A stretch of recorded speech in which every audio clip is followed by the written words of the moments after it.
নমস্কাৰ মই শ্ৰী অমৰ কৃষ্ণ দাস এজন সচেতন নাগৰিক তথা সদৌ অসম বাঙালী যুৱ ছাত্ৰ ফেডাৰেশ্যনৰ কাৰ্বি আংলং ডিষ্ট্ৰিক্ট কমিটিৰ সভাপতি। পোনপ্ৰথমে মই আপোনালোকক মোৰ ফালৰ পৰা শুভেচ্ছা জ্ঞাপন কৰিছোঁ। আপোনালোকৰ নিউজ চেনেলৰ জৰিয়তে সমগ্ৰ ৰাইজক জনাব বিচাৰিছোঁ যে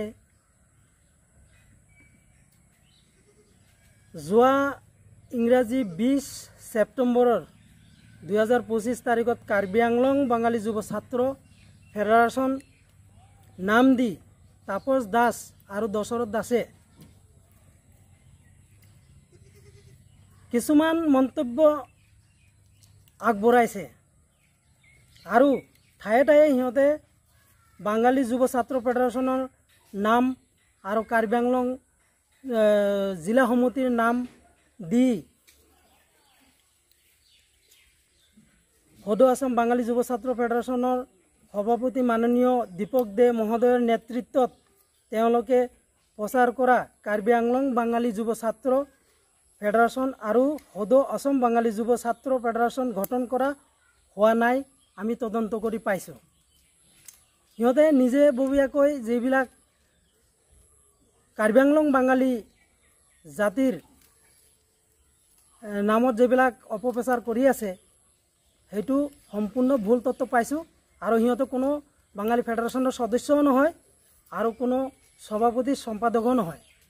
গতিকে আমি ক'ব বিচাৰিছোঁ যে এই হেনো মন্তব্যৰ কাৰণে আমি সদৌ অসম বাঙালী যুৱ ছাত্ৰ ফেডাৰেশ্যনৰ কেন্দ্ৰীয় কমিটি মাননীয় দীপক দেৰ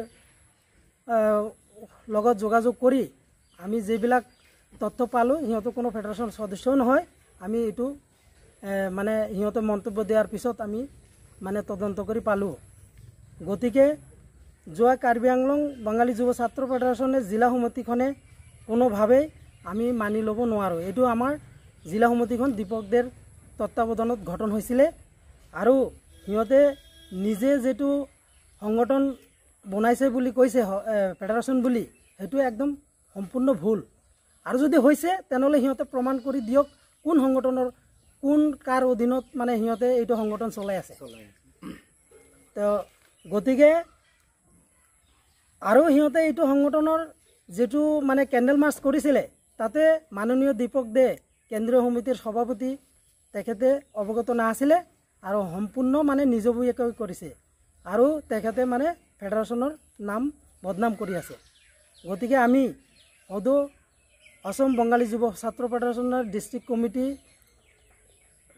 কাৰ্বি আংলং ডিষ্ট্ৰিক্ট কমিটিয়ে আমি বিচাৰিছোঁ যে আগন্তুক যদি এনেকা সিহঁতে মানে অপপ্ৰচাৰ কৰে তেনেহ'লে আমি কিবা আইনমতে ব্যৱস্থা ল'বলৈ বাধ্য হ'ম।